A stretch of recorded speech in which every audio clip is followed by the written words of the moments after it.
I'm going to share something real quick that I've never shared with anyone, but this is something that has stuck with me for over a year before becoming a follower of the Prophet Muhammad, peace be upon him, that has stuck with me for over a year.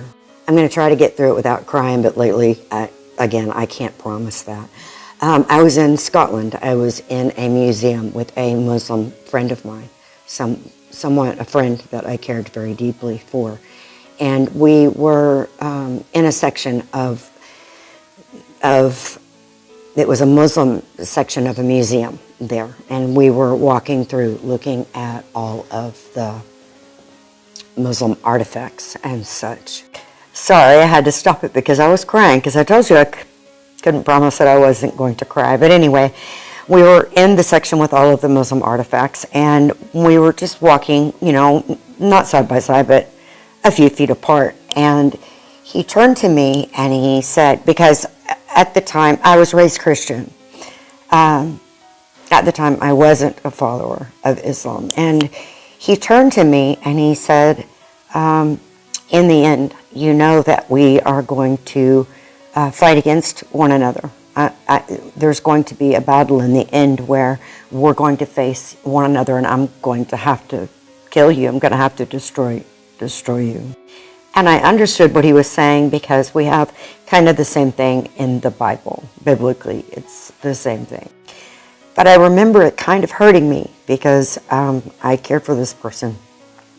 And this person was extraordinarily, unbelievably protective of me. He was always very, very protective of my soft heart, right? So when he said these words, I remember it being very upsetting to me. Even though I understood from a biblical level, and from a Muslim level, it was still very hurtful to me. And again, I had to stop, sorry. It was very hurtful to me. But I remember saying to him that he would never do that. And he said, I would have to. It would be a battle between our souls, basically, of followers and non-followers. And I said to him, with all assuredness, I said, no, you would protect me. And he looked at me, kind of strange, and he said, no, I wouldn't, because this would be, you know, the end times, the end battle. I would have to.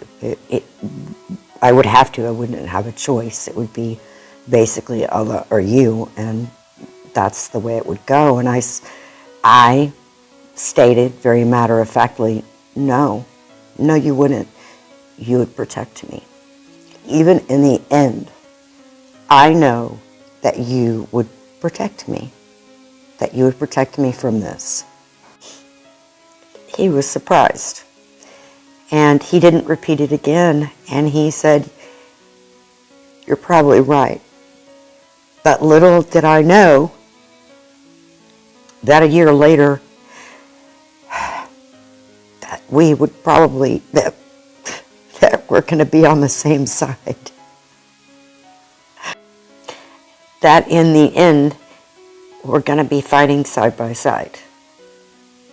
There's not going to be a need for him to protect me. And that to me is so beautiful that it's causing tears of joy instead of pain. And I'm not used to those kinds of tears. He would have protected me. But now, as my brother of Islam, side by side, he will protect me. How can a person's life change so much in just 1 year?